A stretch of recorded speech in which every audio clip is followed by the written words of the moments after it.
The rain battered the roof of Daniel Harper's crumbling farmhouse, each drop a reminder of the leaks he couldn't afford to fix. 3 years ago, he'd buried his wife, Sarah, after a brutal fight with cancer, and the world had since felt like a gray, endless storm. At 42, he was a husk of the man who once laughed easily, now hauling himself through days of grief and unpaid bills. But that night, as lightning cracked the sky, a faint knock at his door shattered the silence, a sound so fragile he almost missed it. When he opened it, 3 shivering children, no older than 6, stared up at him, their eyes wide with hunger, clinging to a woman whose face was etched with desperation. "Please," she whispered, her voice breaking, "we have nowhere else to go." Daniel's first instinct was to shut the door. He barely had enough to feed himself, let alone 4 strangers.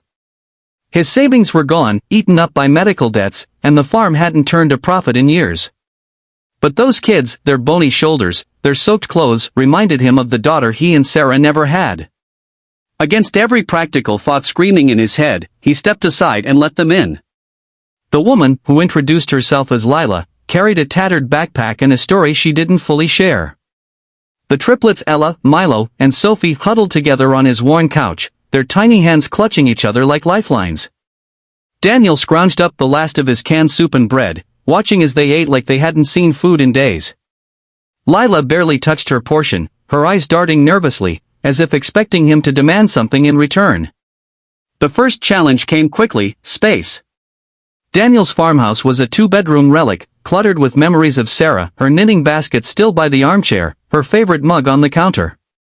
He gave Lila and the kids his bedroom, resigning himself to the lumpy couch. Sleep was impossible, though, as questions gnawed at him. Who was Lila? Why was she running?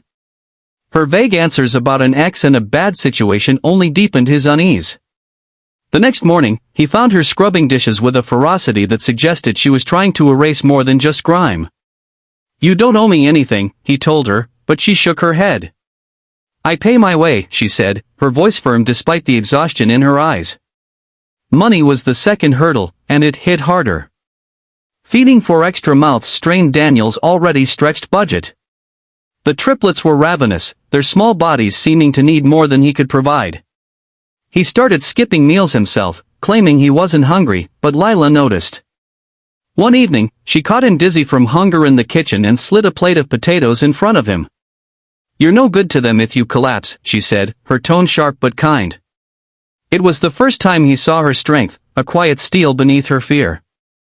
She began helping on the farm, hauling feed and mending fences with a skill that surprised him. When he asked where she'd learned, she shrugged and said, "Grew up on a farm." You don't forget. The community was the third challenge.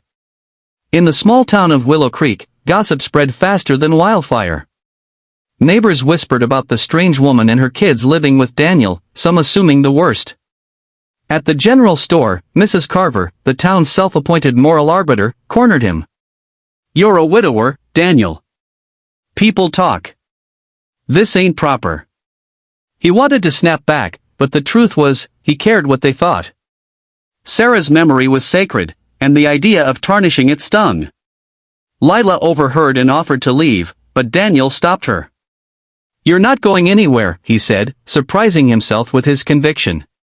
"This is my house, and I decide who stays." As weeks turned to months, the triplets brought life back to the farmhouse. Ella's giggles filled the quiet mornings, Milo's endless questions about tractors made Daniel laugh for the first time in years, and Sophie's quiet drawings, left on the fridge, softened the edges of his grief. Lila, too, began to change the place. She planted a small garden, coaxing tomatoes and herbs from the stubborn soil. She cooked meals that stretched their meager supplies, and her presence, steady, unassuming, started to feel like a tether to something Daniel thought he'd lost forever: hope. But the past doesn't stay buried. One night, a man showed up at the farm, his truck idling ominously in the driveway. Lila froze when she saw him, herding the kids behind her. "That's him," she whispered to Daniel. "Their father." The man, Greg, was all charm and menace, claiming he just wanted to talk. Daniel didn't buy it. He stood between Greg and the door, his hands clenched, and told him to leave. Greg's smile vanished, and he promised to return. Lila broke down after he left, confessing she'd fled an abusive marriage, moving from shelter to shelter until they ended up at Daniel's door. The triplets, she said, hadn't seen their father in a year, and she'd do anything to keep it that way. The threat of Greg loomed like a storm cloud. Daniel installed new locks and borrowed a shotgun from a neighbor, though he prayed he'd never need it. Lila worked harder, as if proving her worth would keep them safe. Together, they tackled the farm's neglect, repairing the barn, selling surplus eggs at the market, slowly clawing their way out of debt. The triplets started school, their chatter about friends and teachers filling the house with normalcy. But Daniel saw the fear in Lila's eyes every time a car slowed on the road. He began to realize he wasn't just protecting them, he was fighting for a life he hadn't dared imagine since Sarah's death. The final challenge came in the form of a court letter. Greg had filed for custody, claiming Lila was unfit. The news hit like a punch, and Lila's resolve cracked. "I can't lose them," she sobbed, clutching Daniel's arm. He didn't know how to fix this, but he knew he couldn't let her face it alone. He sold his grandfather's pocket watch, the last valuable thing he owned, to hire a lawyer. The town, once skeptical, rallied behind them.